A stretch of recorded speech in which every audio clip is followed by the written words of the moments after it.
Good morning. Thank you for joining us today. I'm Chantelle de Jonge, United Conservative Party candidate for Chestermere-Strathmore, and I'm joined by my colleagues RJ Sigurdson, candidate for Highwood, and Devin Dreeshen, candidate for Innisfail-Sylvan Lake.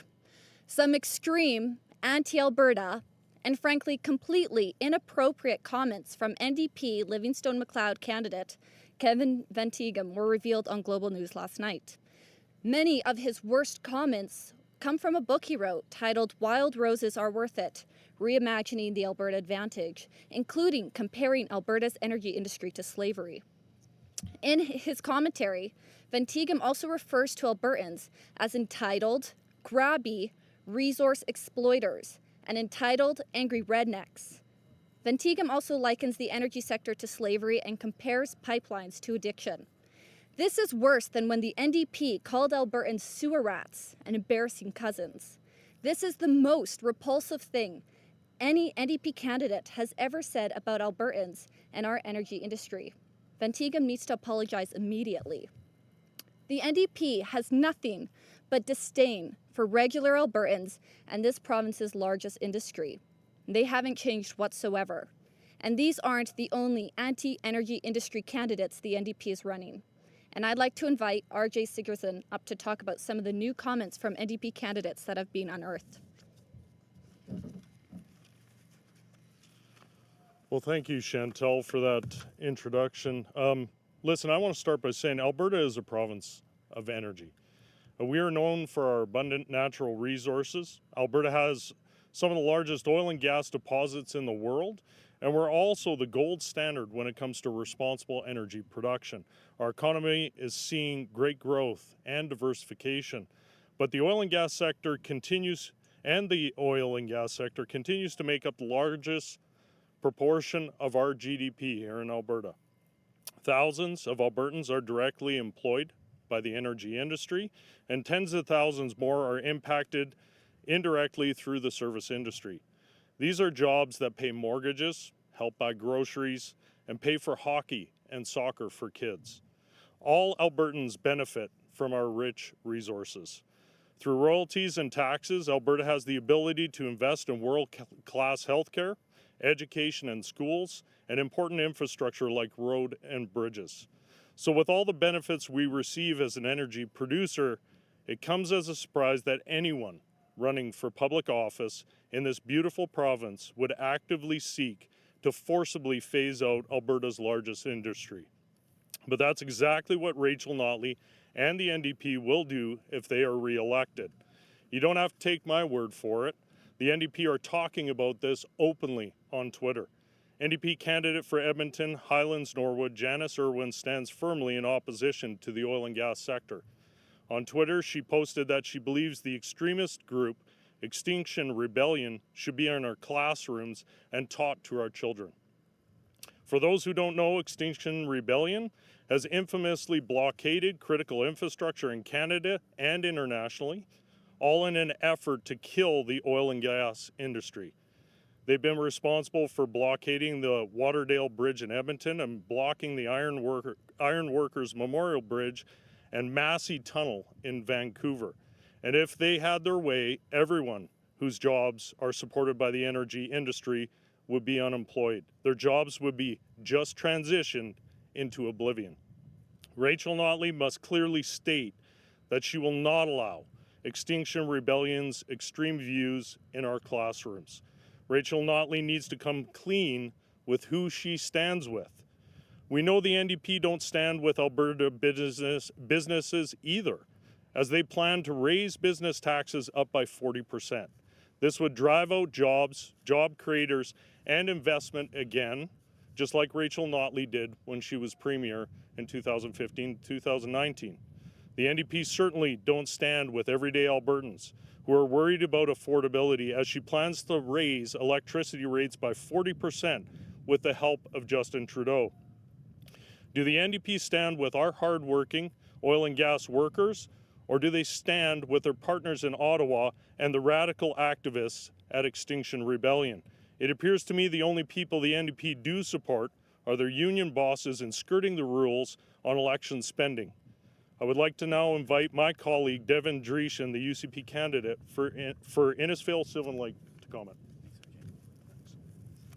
Well, thanks, RJ. It's great to be here. We got some rain down in southern Alberta, so the mosquitoes are thick this morning, but it's always great to be here. And as RJ pointed out, especially our energy sector here in the province, we take a lot of pride in it. As RJ said, it's one of the largest reserves in the world of oil and gas, the third largest oil reserves in the world, the fifth largest natural gas reserves in the world, and it's the economic engine not just of the province of Alberta, but also for the entire country.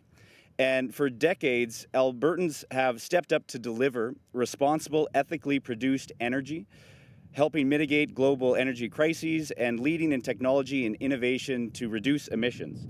And the United Conservative Party, we understand that oil and gas will continue to be a fundamental part of the global energy needs for decades to come. And actually, forecasts say for the next 5 decades, the world will actually use more oil than we used last year. And that's every year going out for 50 years. So we've seen a global energy security crisis over the last few years. And Alberta will be a long-term solution to that global instability. And that's the view of our United Conservative Party, that we support the industry in their quest to be carbon neutral by 2050, and have actually helped and funded with them new innovative projects to help our oil industry achieve that goal. And Alberta is recognized as a leader in developing carbon capture, utilization, and storage technology, having committed more than $1.8 billion to support such projects to date. And instead of working with industry, the NDP want to force unrealistic timelines to phase out our energy sector here in Alberta.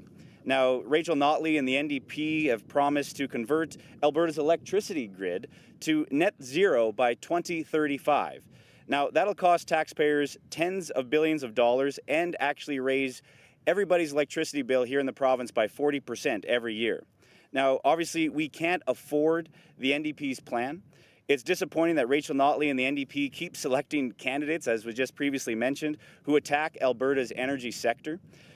Rachel Notley's Calgary-Bow NDP candidate, Drew Farrell, has echoed Rachel Notley's call for a just transition away from oil and gas in uncovered social media posts. We saw the NDP just transition Alberta workers away from our coal industry, and now they're setting their sights on our oil and gas sector. And this is nothing more than transitioning Albertans out of good-paying jobs. Now, the NDP candidates have said that funds to clean up oil and gas wells should also be eliminated. And also the NDP, they support a carbon tax. So the only reduction that we've seen here in Alberta and across the country is a carbon tax. The reduction that we actually see actually just reduces Albertans' and Canadians' bank accounts. Now, actually, a memo from the Parliamentary Budget Officer states that by 2035, Alberta families will be paying about $2,700 a year just purely in carbon tax. And that's after Ottawa's so-called rebates kick in. Then there's Livingston-McLeod NDP candidate, Kevin Van Tighem, who compared our oil and gas development to slavery in a book that he wrote and his disdain for our oil and gas industry. Now, I don't think I need to tell anybody why comparing our oil and gas sector to slavery is wrong. And for all that we know, any of these candidates could be Notley's environment or even energy ministers coming into June after this election. So Albertans, they can't afford the radical ideological games of the NDP. We need a serious government focused on responsible resource development, resources that are owned here by Albertans. And Albertans want a government that's focused on affordability instead of jacking up electricity bills and taxes. Now, this election is a choice between moving forward or going backwards. Our United Conservative Party is focused on growing our economy through working with our energy sector to build a stronger, more resilient Alberta. Or there's the NDP, who would tear down our biggest industry, put Albertans out of work, and make life more expensive for every Albertan. And for the sake of tens of thousands of Albertans who work in our energy sector, their jobs depend on it. And we can't afford as a province to go back. And thank you very much for your time today, and happy to take any questions. All right, thank you, Devin. Appreciate it. So media in the room, in the field, on the left, there's a microphone. We're going to take one question, and then we'll come back around and take a few more questions after. But let's have our first question here in the field. Rachel, go ahead. Hey, Rachel Emanuel with True North. I just wanted to ask you sort of about some of these comments. So yesterday, Rachel Notley at her press conference reiterated the claims that the UCP under Danielle Smith will charge for visits to the family doctor to healthcare. You know, I asked her about this. Smith has been pretty clear she's not going to charge visits to the family doctor, but she pointed to some of the Premier's old podcasts in which she discusses these ideas as evidence that that's what the Premier's actual thinking is. However, when it comes to something like this NDP candidate who said that we're addicted to our oil and gas industry and that's a negative thing, the Alberta NDP say, well, we're not actually going to do that. It was just something that was discussed at one point. What do you make of that double standard? Well, I saw the press conference that you did at that NDP rally, essentially calling out the NDP for lies that they say the United Conservative government would do of having to charge to go see a doctor. That's something that we're not campaigning on.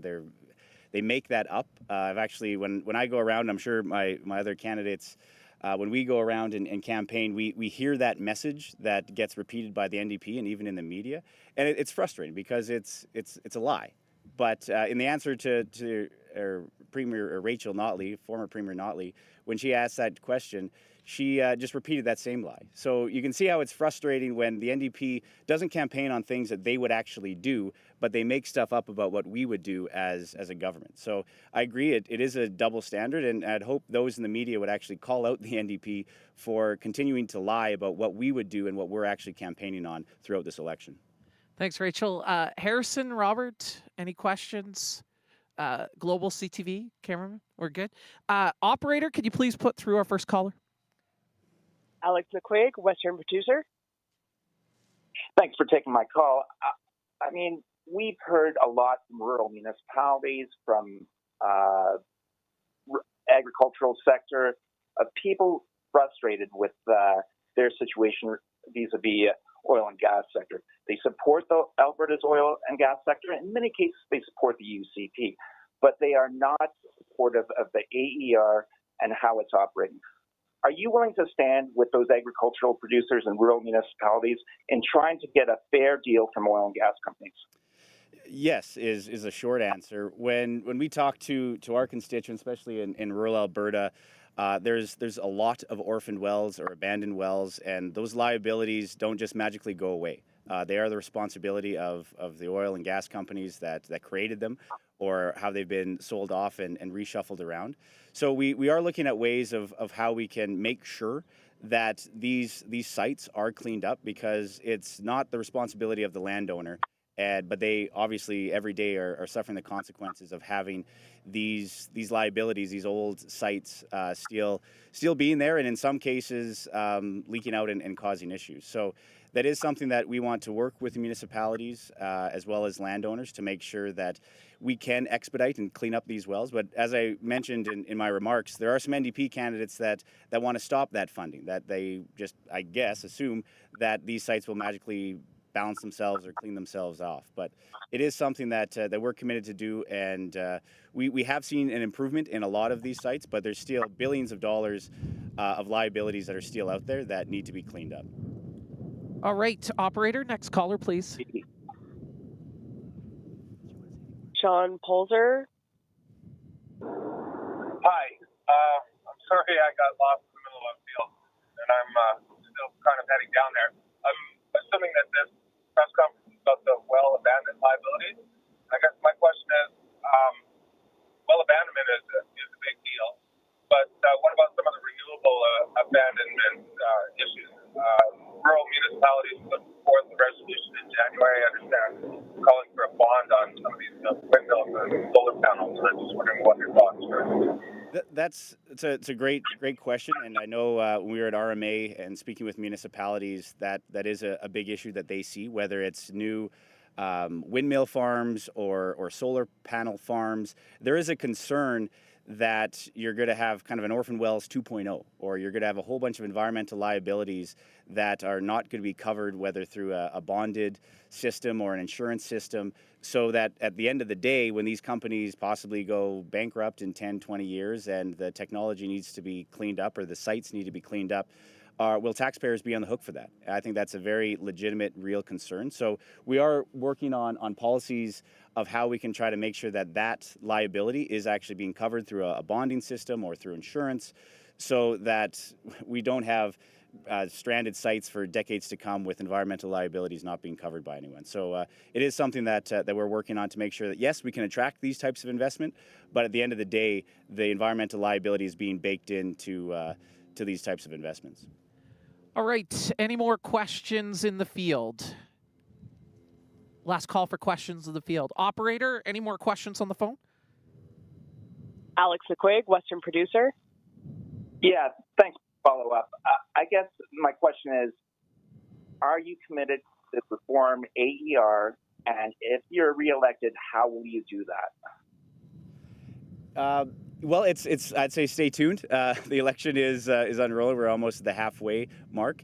But as I said, I think we've made some improvements over the last 4 years when it comes to, especially for landowners, of how they're dealing with a lot of these well site cleanups. And we'll give the federal government credit for some funding that they've given to us as well as the province to help clean up a lot of sites across the province. We've heard from reclamation companies, though, when it comes to prioritizing of who is getting these contracts and how they actually make sure they're getting the worst ones done first. I think there has been some progress on that, but I think there's still, like I said, billions of dollars of liability and lots of sites that need to be cleaned up. And any types of improvements that we see going forward of speeding that up is something that we'll definitely be looking at.